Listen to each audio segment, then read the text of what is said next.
Bonjour, je m'appelle Virginie, je suis réflexologue spécialisée en gestion du stress. Je vous souhaite la bienvenue sur ma chaîne et aujourd'hui on va parler d'un sujet qui nous concerne absolument tous à un moment donné de notre vie, c'est le stress. Alors on a tous connu à un moment donné ce sentiment d'angoisse juste avant un examen ou avant une présentation au travail ou tout simplement dans notre vie ordinaire. Dans cette vidéo, justement, on va aller plus en profondeur dans le monde complexe du stress et on va essayer de comprendre les conséquences de nos émotions non gérées et je partagerai avec vous quelques petits conseils pour apaiser ces tempêtes émotionnelles. Alors les déclencheurs du stress, ils vont varier d'une personne à une autre. Chaque personne a sa manière de réagir et on ne réagit pas tous de la même manière face à la même situation. Mais on peut y inclure notamment le travail, les relations, en passant par les factures, ou même la voisine qui joue de la musique à fond. Donc du coup, il peut être totalement ponctuel et là, tant mieux et voilà, ça passe. Ou alors, il peut devenir chronique et là, ça s'installe comme un visiteur qu'on n'a pas envie d'avoir. Et lui, il a trouvé ça très confort, il s'installe et tout va bien, quoi. Du coup, quand il est mal géré, il peut avoir vraiment un réel impact sur notre bien-être physique et mental. Les émotions non gérées, du coup, on peut les comparer à une tempête émotionnelle ou même une tornade émotionnelle, comme vous voulez. Et du coup, ça a un vrai impact sur notre bien-être, hein, sur notre humeur, sur notre motivation, sur notre concentration. Et dans les conséquences, du coup, on peut citer le stress, l'anxiété, la dépression, même les douleurs physiques, notamment les maux de tête, les douleurs musculaires, ou avoir du mal à dormir. Du coup, c'est comme un petit peu comme un cocktail explosif qu'on a fait à l'intérieur de nous, qui résulte souvent d'une combinaison complexe de facteurs.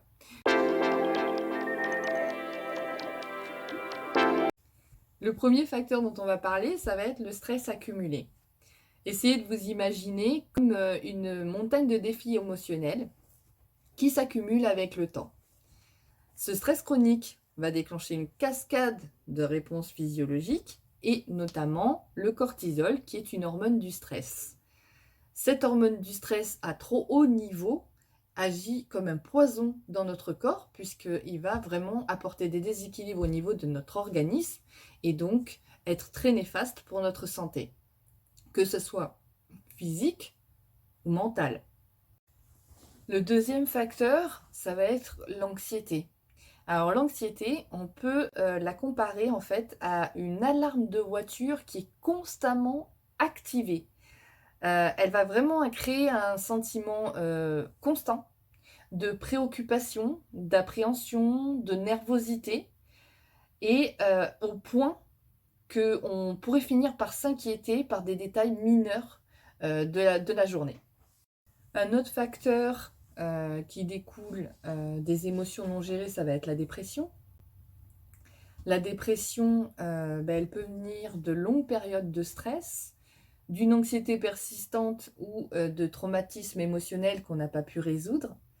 Du coup, si on n'est pas arrivé à gérer nos émotions ou à apprendre à gérer nos émotions à ce moment-là, eh bien, ça va s'accumuler et ça va entraîner des sentiments de tristesse, de désespoir et même de désintérêt pour nos activités quotidiennes. Alors, on a aussi un autre facteur qui va être un dysfonctionnement neurochimique, donc les réactions chimiques de notre corps face aux émotions non gérées, et bien ça va influencer les neurotransmetteurs de notre cerveau, tels que la sérotonine, la dopamine, la noradrénaline, qui sont super importants pour la régulation de l'humeur.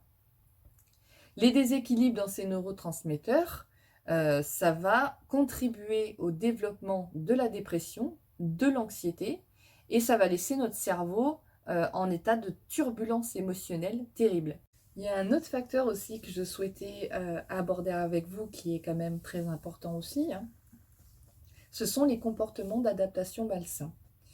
Certaines personnes, pas tout le monde, hein, mais face au stress et à l'anxiété, vont adapter certains comportements, comme par exemple le shopping à outrance, la consommation excessive d'alcool ou de substances, la suralimentation, le surmenage, l'isolement social, et dans un seul but, c'est vraiment chercher un certain réconfort ou un moyen de se détendre. Or, ces réactions, elles vont aggraver les problèmes émotionnels et elles vont énormément jouer sur votre bien-être.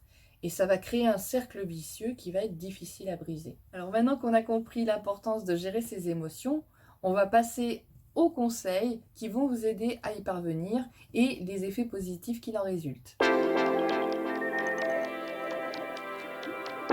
Alors la première étape pour gérer efficacement ses émotions, ça va être bien souvent la thérapie. Qu'elle soit individuelle ou en groupe, elle va vous fournir des outils très puissants pour comprendre et gérer vos émotions. Le thérapeute va vous aider à explorer la source de vos émotions et à développer des stratégies pour l'aborder de manière saine. En fait, ça agit comme un GPS qui vous guide vers votre bien-être émotionnel. Le deuxième conseil, ça va être d'intégrer dans votre routine quotidienne des pratiques relaxantes. Donc que ce soit le yoga, la méditation, la respiration profonde, trouvez ce qui vous fait du bien. En tout cas, ça va favoriser un état de calme intérieur. Ça va vous permettre de réduire les tensions musculaires et ça va également améliorer votre clarté mentale.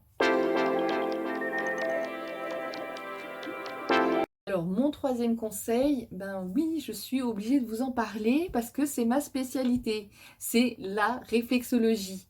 Donc, en tant que réflexologue, je vais stimuler des zones réflexes des pieds qui vont déclencher la libération des endorphines, qui est une hormone du bien-être, et donc par ce biais, réduire les niveaux de stress accumulés. Donc, ça va notamment réduire le stress, l'anxiété et surtout, ça va contribuer à votre équilibre émotionnel général. Donc, en complément d'autres stratégies de gestion des émotions, c'est extrêmement efficace. Alors, mon quatrième conseil, ça va être une activité physique régulière qui va permettre de libérer les endorphines, qui sont une hormone du bien-être.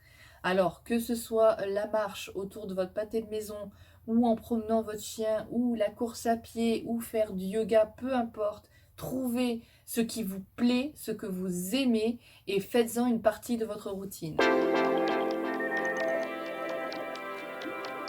Alors le cinquième conseil, bien sûr, ça va être d'avoir une alimentation saine et équilibrée.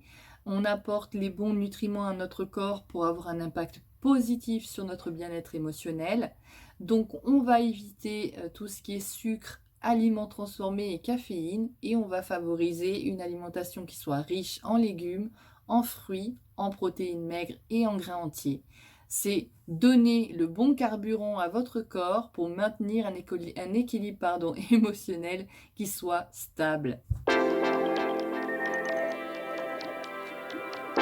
Le dernier petit conseil que je vais vous donner, c'est de passer du temps de qualité avec vos proches. Le soutien social, il n'y a pas de secret, c'est ce qu'il y a aussi de plus important et de plus précieux pour la gestion des émotions. Parlez de ce que vous ressentez, que ce soit avec vos amis ou avec vos proches.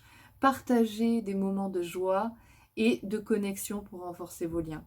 Pour conclure cette vidéo, eh bien, souvenez-vous que la vie est remplie de défis, mais avec les bons outils, vous pourrez les surmonter avec grâce et confiance. J'espère que cette vidéo vous aura plu. N'hésitez pas à vous abonner à ma chaîne pour avoir plus de conseils sur la gestion du stress et le bien-être.